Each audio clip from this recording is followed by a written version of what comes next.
O apóstolo Paulo, ele faz uma pergunta no final desse versículo, ou melhor, desse capítulo. Ele diz: onde está, ó morte, a sua vitória? Onde está, ó morte, o seu aguilhão? Olha só. Porque dentro do cristianismo o cristianismo se difere de todas as outras religiões, porque a melhor notícia que o mundo já ouviu veio do túmulo vazio. A melhor notícia não foi o homem pisar na lua, ou a descoberta de algum remédio que venha curar o câncer, a AIDS. Isso é insignificante. Mas a coisa mais importante, ou a notícia mais importante, é que tinha um túmulo vazio.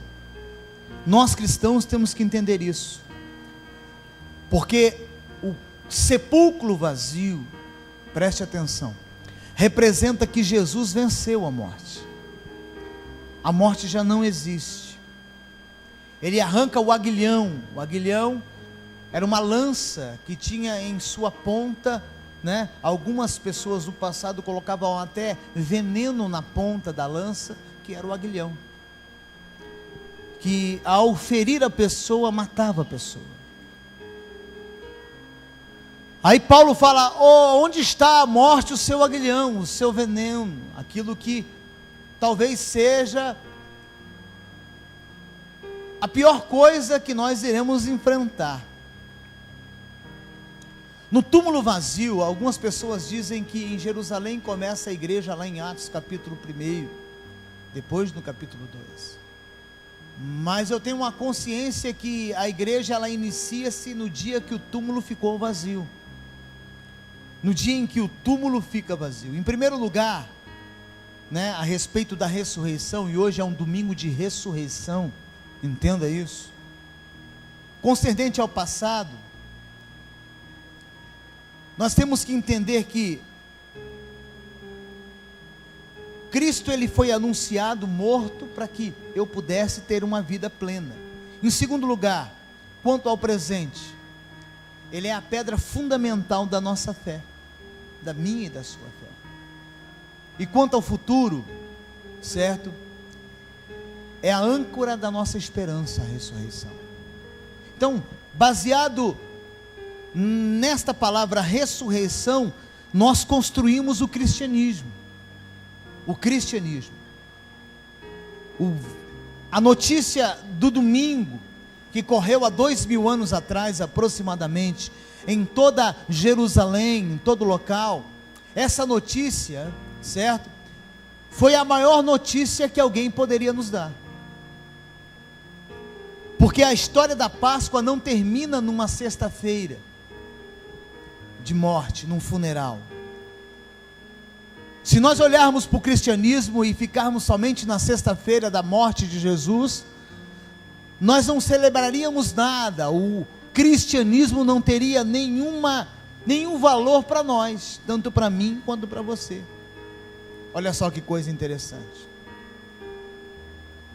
A morte de Cristo e a ressurreição dele deixa a morte física sem poder sobre as nossas vidas. Cristo, sendo o Rei dos Reis, ele vence essa morte, ele mata a morte, ele arranca o aguilhão da morte, o veneno que através do pecado que entra em Adão, consome a humanidade. Nós não podemos mais ter medo da morte.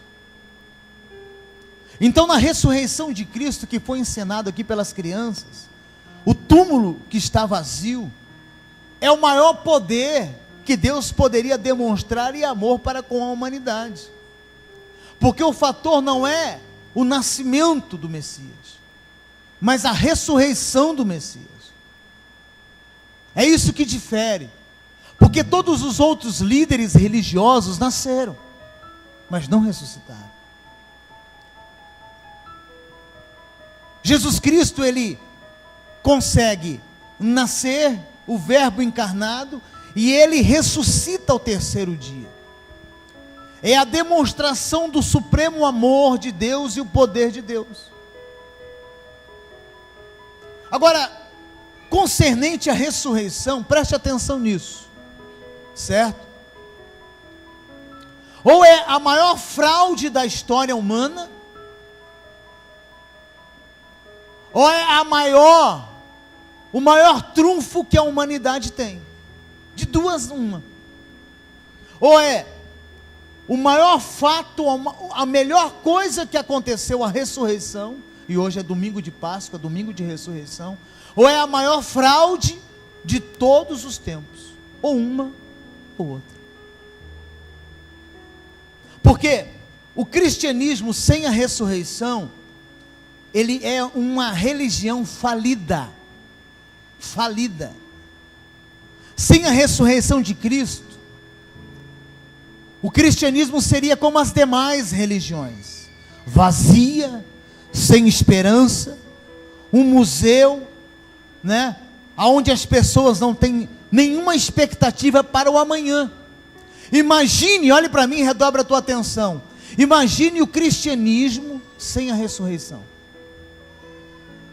Do que adiantaria o amor de Deus demonstrado na cruz, se não houvesse o domingo de ressurreição, o domingo da Páscoa? O apóstolo Paulo, no capítulo, né, que está escrito aos Coríntios, esse primeiro aos Coríntios, capítulo 15, a partir do verso 12, ele fala algo muito especial. Ora, se está sendo pregado que Cristo ressuscitou dentre os mortos, como alguns de vocês estão dizendo que não existe ressurreição dos mortos, como que vocês estão dizendo que não há ressurreição? Olha o verso seguinte: se não há ressurreição dos mortos, nem Cristo ressuscitou. Nós não estamos falando em encarnação, ou reencarnação, melhor dizendo. Existe uma diferença entre ressurreição e reencarnação.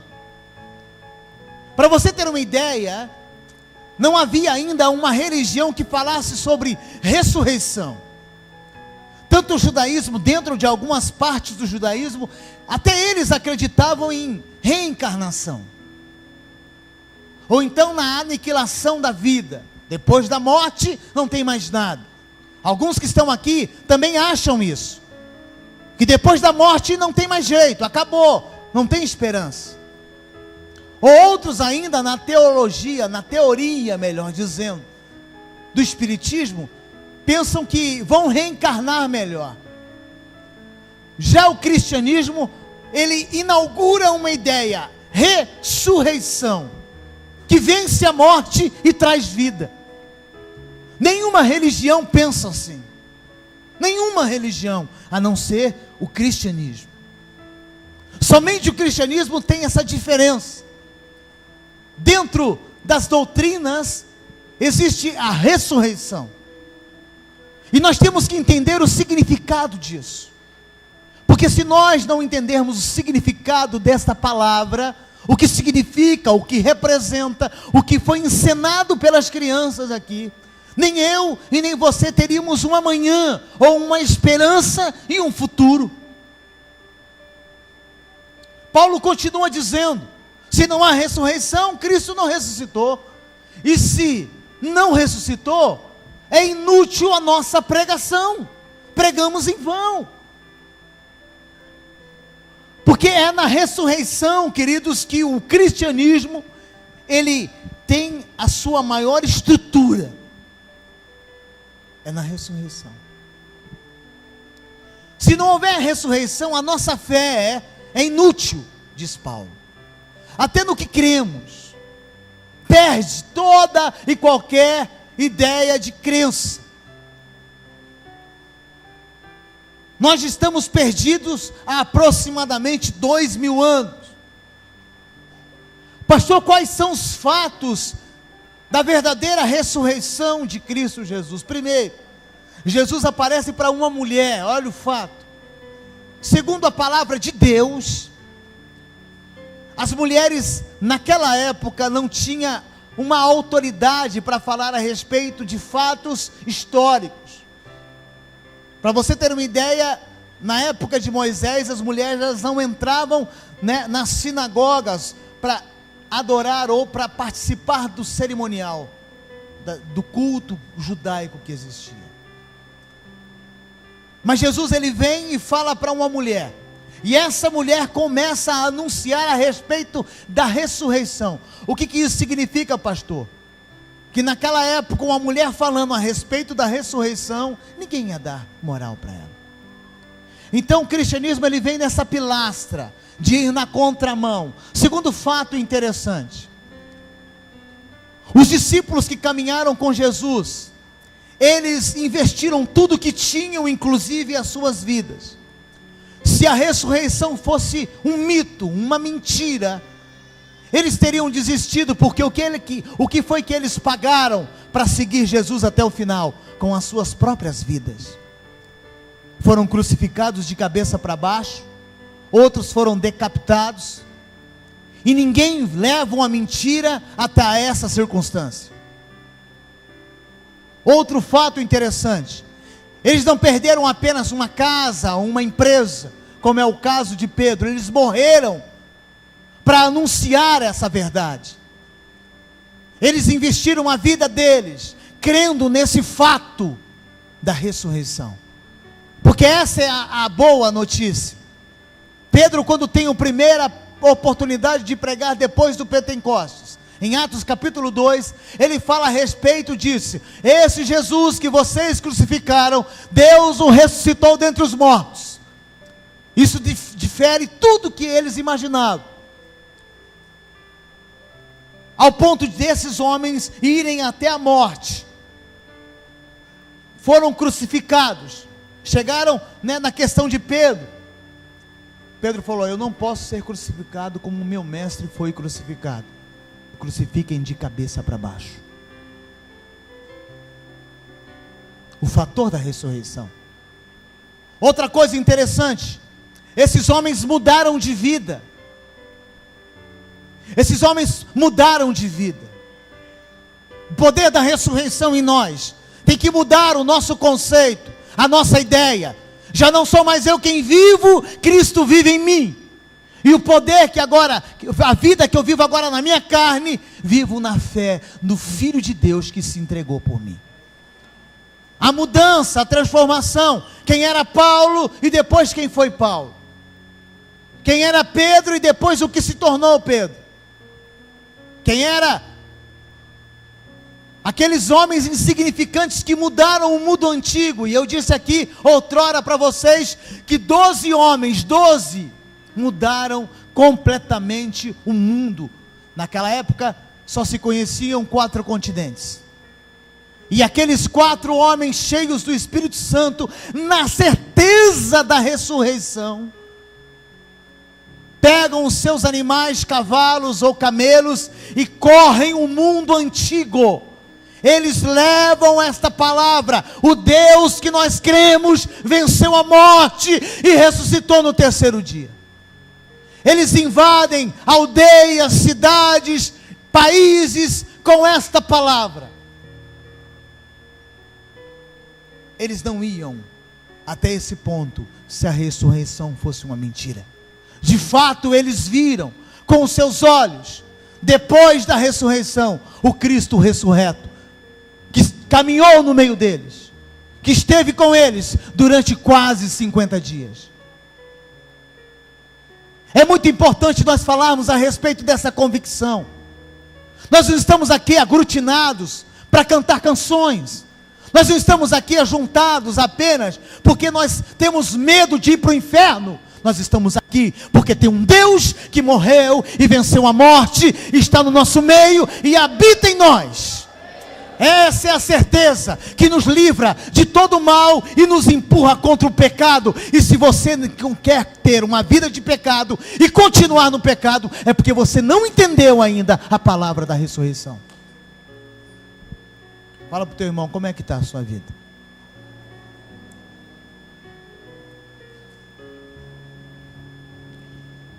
Paulo fala: olha, se ele não ressuscitou, se não há ressurreição, a minha mensagem acaba aqui, a minha fé é inútil, não significa mais nada vocês acreditarem em mim.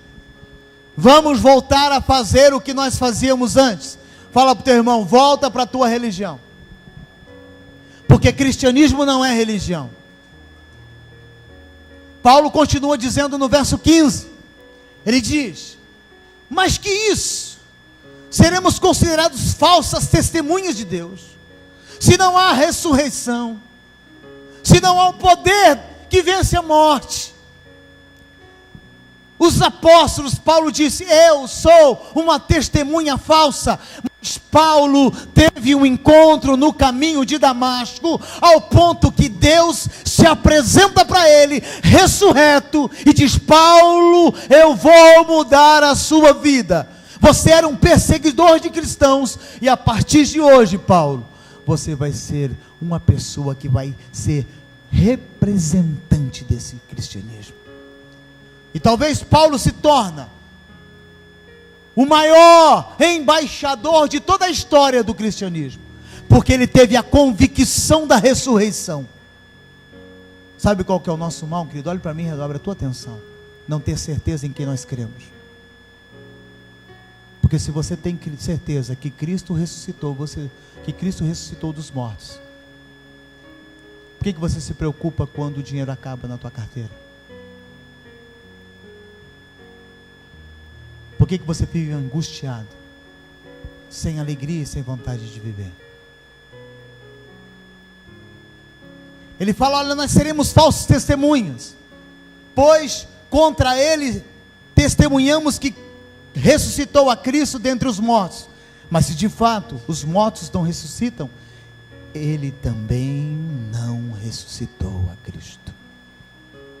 Olha só a certeza de Paulo e a convicção que nós temos que ter.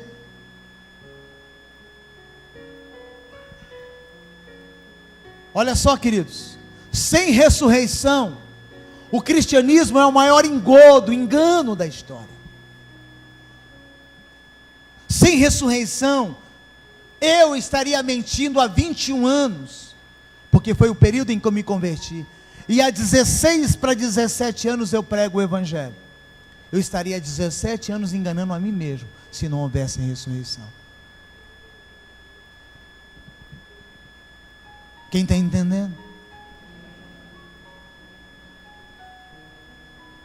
Os mártires que morreram, aqueles homens e aquelas mulheres no início do cristianismo, quando Roma tinha um grande império, ao ponto que a igreja que foi aberta em Roma, as pessoas começaram a evangelizar em Roma, falar do amor de Deus, e a igreja começou a crescer.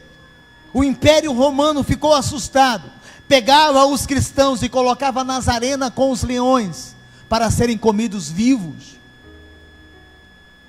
Se a ressurreição é uma mentira, esses irmãos que morreram dentro das arenas dos leões, morreram em vão.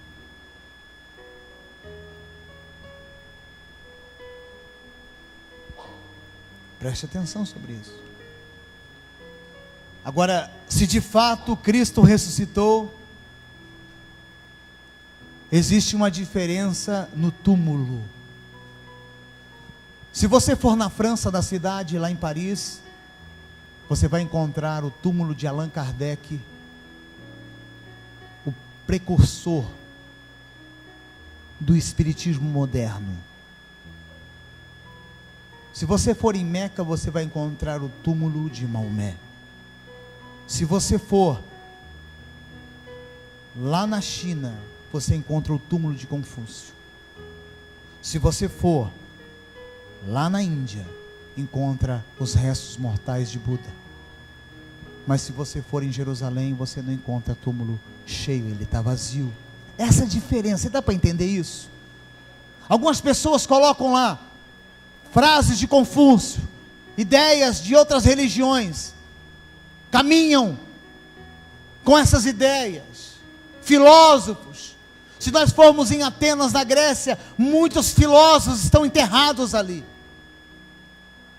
Mas existe um, diferente de todos, que é Cristo Jesus. E num domingo como esse, há quase 2000 anos, o túmulo está vazio. É isso que difere. É isso que muda. É isso que deixa a gente com alegria e expectativa de vida. Porque o que muda a pessoa é a perspectiva que ela tem do Evangelho. Não adianta, querido, apenas frequentar uma reunião. O que muda é a perspectiva de querer conhecer mais. Olha, eu sei que existe um Deus que vence a morte, que sai do túmulo, mas eu quero me entregar ao conhecimento desse Deus, para que eu possa cada vez mais ter certeza. E a certeza, irmão, gera fé no coração. Diga amém? Porque o autor de Hebreus diz que a fé é certeza daquilo que se espera. A ressurreição de Jesus é um fato histórico. Segundo o historiador Flávio Joséfo, ele nunca foi cristão, ele é judeu. Ele narra, ele é historiador, nas suas narrativas escritas, ele fala: existiu um Jesus, homem, a qual os seus discípulos dizem que ele ressuscitou. A história narra isso. Flávio Joséfo, historiador judeu, não é cristão. Existem livros de Flávio Joséfo. Então, queridos, havia uma tentativa dos adversários em anular o poder do cristianismo, que é a ressurreição. Havia uma forma deles tentarem seduzir as pessoas para falar: olha, Jesus, nós temos que falar que alguém roubou o corpo dele. Está na Bíblia isso. Vamos dizer que sumiram com o corpo dele.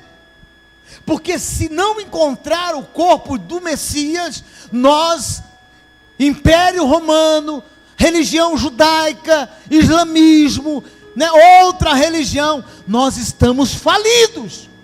Então fale que eles roubaram o corpo dele. Inventem isso, anunciem isso. Olha só que coisa absurda. E eles falaram: olha, foi os discípulos que roubaram o corpo do Messias. Agora, quanto tempo demora uma mentira? Se o cristianismo é mentira, se não houve ressurreição, quanto tempo demora uma mentira? Já fazem 2000 anos. E o que está acontecendo, pastor? Mais gente chegando, mais conversão de almas, mais transformação de vida, mais pessoas chegando, mais gente sendo curada, mais gente sendo transformada, mais casamento sendo restaurado pelo poder da cruz e da ressurreição. É isso que a gente tem que olhar, queridos. É isso que nós temos que enxergar com a nossa ótica cristã. Segundo a palavra de Deus, Jesus, depois de ressuscitou, apareceu a Maria Madalena, ele aparece às outras mulheres, a Pedro, aos discípulos do caminho de Emaús, ele aparece aos apóstolos, aparece a Tomé, ele fala para Tomé: Tomé, toca em mim. Ele aparece aos 7 apóstolos no mar da Galileia, quando eles estavam naquela embarcação. Ele aparece para uma multidão de 500 discípulos. Ele aparece a Tiago, a Paulo, a Estevão e a João na ilha de Pátimos, na encenação do vídeo. Jesus aparece para pessoas depois, nós temos certeza que ele ressuscitou dentre os mortos. E aí ele foi proclamado através dos discípulos. Olha só, Pedro, então, no sermão mais importante da vida de Pedro, em Atos capítulo 2, ele anuncia a ressurreição de Jesus Cristo. E o que acontece? Esse anunciar de Pedro, esse sermão poderoso lá em Pentecostes, de Pedro, trouxe uma conversão de 3.000 almas. Isso é o poder da fé, isso é o poder da ressurreição. Diga graças a Deus. Queridos, sabe por quê? No Império Romano, os líderes do judaísmo, os sumos sacerdotes, toda a religião judaica, o que eles queriam ter em mão? O corpo de Jesus. Porque se eles conseguissem o corpo de Jesus, que foi morto na cruz, o cristianismo teria acabado. Se eles tivessem conseguido o corpo do Messias, e falado aqui, cadê o rapaz que falou que ia ressuscitar no terceiro dia? Sabe, querido, teria acabado em questões de semanas. Pedro teria voltado a pescar, os discípulos voltariam a fazer as suas coisas, Mateus voltaria para a coletaria de impostos, eles voltavam a fazer as mesmas coisas. Sabe por que eles não voltaram? Porque não acharam o corpo, porque o corpo de Cristo apareceu glorificado ao terceiro dia. Então essa é a diferença, irmão. Sabe qual é o problema que te faz fazer as mesmas coisas sempre? É porque às vezes você não tem certeza da ressurreição de Jesus Cristo. Preste atenção nisso. A ressurreição de Jesus é um fato psicológico. Olha só que coisa interessante. Discípulos que outrora eram desanimados, que queriam abandonar tudo. Olha para a vida desses homens que eu acabei de citar, Pedro e os outros. Olha os homens no caminho de Emaús, Cleopas e o outro. Aqueles homens, depois que eles tiveram a evidência da ressurreição na vida deles, eles se transformaram em outras pessoas. Venceram todo o medo psicológico que existia neles. Transformação, se tornaram homens ousados, valentes, poderosos no testemunho, enfrentaram ameaças, açoites, prisões, morte, martírio, não recuaram, caminharam, porque eles tinham certeza da ressurreição. Querido, se eu tenho certeza que Jesus Cristo venceu a morte e ressuscitou, eu não posso recuar em momento algum na minha vida. Eu não posso, jamais. Os apóstolos não teriam morrido por uma mentira. Entenda isso. Pedro não foi crucificado de cabeça para baixo por causa de uma mentira. Entendendo? É isso que difere quando Cristo é entendido em nós, que nós seguimos, nós não recuamos, avançamos. Olha o poder psicológico que aconteceu na vida desses homens, de transformação. Antes eu era um coitadinho, ai de mim, agora eu tenho certeza que Ele vive, e Ele morreu por mim. Muda tudo, isso abre um leque da eternidade, irmão. Isso nos leva a uma dimensão maior de posicionamento. Fala para o teu irmão, a tua vida não acaba aqui. Fala para ele, você está sendo preparado para uma eternidade. Sabe por quê? Porque Jesus venceu a morte. Olhe para mim, redobre a tua atenção, todos vocês que estão aqui, todos vocês, e abrem bem os vossos ouvidos, por favor. Abrem bem. Eu quero dizer uma coisa olhando nos olhos de vocês, todos que estão aqui. Por gentileza. Não pode ter dúvida no teu coração concernente a Jesus Cristo. Eu estou te dando evidências que Ele ressuscitou dentre os mortos. Não pode ter dúvida, porque se tiver dúvida você vai recuar. Olhe para mim, redobre a atenção. Se tiver dúvida, o pecado te consome, te pega na esquina. Se tiver dúvida, o que Ele fala entra aqui e sai aqui. Se tiver dúvida, existem coisas mais preciosas do que Ele. Se tiver dúvida, a fé que eu tenho é que Ele não está mais no túmulo, porque Ele mudou a minha vida. Eu sei quem eu era, já falei para vocês isso aqui centenas de vezes. Eu sei quem eu era. Alguém me mudou. Eu não conseguiria mudar a mim mesmo. Alguém mudou conceito, posicionamento, atitude. Alguém mudou a minha vida. Houve uma mudança, Paulo. Eu sei o que aconteceu aqui dentro de mim, quem eu era, a forma que eu pensava, o que eu agia, o que eu fazia, as coisas que eu arquitetava. E aconteceu uma mudança. Quem é que mudou? Em mim não tem condições de ter mudança. Eu não conseguiria mudar a mim mesmo. E eu tenho certeza que é esse Deus que não está morto, mas vive, que estendeu a mão para mim e me levanta. Isso é a certeza da ressurreição. Uma nova vida.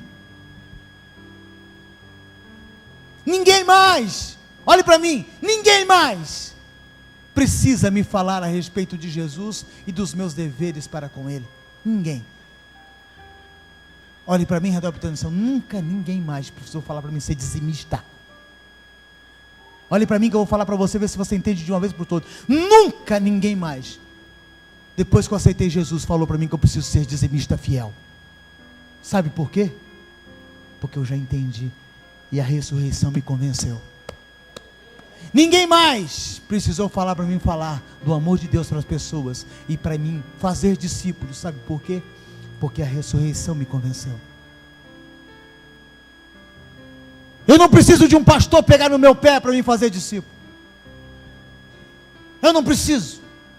Porque o túmulo está vazio. Houve uma mudança psicológica. Eu era uma pessoa. Eu já mandei você chegar para a pastora e falar: quem era o Marcos? Pergunta para ela, ela vai te falar. Quem era esse rapaz? Pergunta para minha mãe. Se você puder ter essa oportunidade, um dia ir na minha casa, tomar um café com a minha mãe, pergunta quem era ele. Pergunta para as minhas irmãs. Pergunta para minha sogra quem eu era. Ela me respeita hoje como pastor, porque a ressurreição mudou aqui dentro. Eu não preciso ser impulsionado para eu fazer alguma coisa para Deus, porque Ele habita em mim. Ninguém precisa cobrar o meu TSD, tempo a sós com Ele, porque eu quero tempo com a ressurreição e a vida. São coisas que estão claras, como eu estou vendo aquela parede, ela é branca, eu estou vendo, é claro, eu consigo ver pessoas, você está aqui, eu estou enxergando claramente, e eu tenho certeza de tudo que eu estou falando, que a ressurreição me encontrou. Diga graças a Deus. O fato da ressurreição é sociológico. Aleluia. Gente de todas as raças, nações, línguas, povos irão se unir em torno dessa verdade. Eu tive a oportunidade já de pregar o evangelho em outras nações. Eu já preguei na Argentina, já preguei no Paraguai e nos Estados Unidos. Nações, pessoas diferentes, em volta da mesma verdade. É sociológico. Quem está entendendo? O negócio é muito mais do que você imagina. Nesse horário agora, em outros lugares do Brasil, tem igrejas se reunindo. No norte, nordeste, sul, leste, centro-oeste, sudeste. O Brasil nesse momento tem milhões de pessoas reunidas. Pô, Jesus, a ressurreição é um fator sociológico. Precisa mais evidência?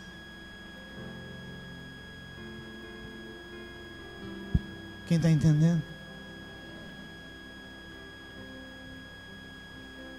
Baseado nisso, eu termino a minha mensagem dizendo para você: